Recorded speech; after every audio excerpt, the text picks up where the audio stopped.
So, ayun guys, no?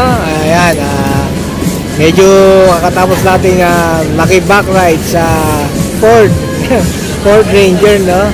So, ngayon guys, ito papakita ko sa inyo sa harap ko kung paano testingin yung mga cars dito. Ayan, ikot-ikot lang yan dyan, ha? Ayan. At yun nga, may time limit pa lang. Kung gusto nyo ikot siya ng MOA ay hanggang 7 PM lang, no? So, ngayon guys, nasa harap ko ang ano yan, Prism Plaza ba yan? Tsaka ito, Lanson Place, no? At ito ang ano, concert ground ng MOA. Yan. Ngayon guys, ang testing natin guys, itong aking isa sa favorite na cars. Itong Suzuki Jimny, no? 4-door o 5-door kasama likod. Siguro 4-door na lang, no? Yan. At nawala yung nakilala natin, bago natin kaibigan ni si Nico, no? Nakiangkas tayo. Ano lang tayo ngayon, baga sa motor ride, back ride, side ride, no? Yan.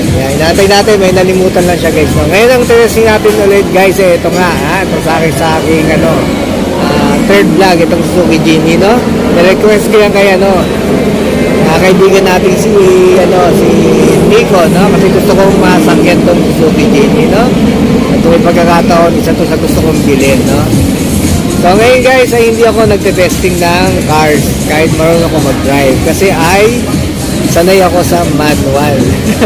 At baka kung matapakan ko dyan at matagal na akong hindi nag-drive, talagang matagal na dekada na, lagpas pa ata, no? Kaya medyo alangan tayo mag-testing nito. Pero next time, pangako ko yan, mag-testing na ako ng mga ganito sa aking pagbabalik. Ayun guys, cut ko muna yung vlog ko. Ito muna ang aking vlog dito, at happening now.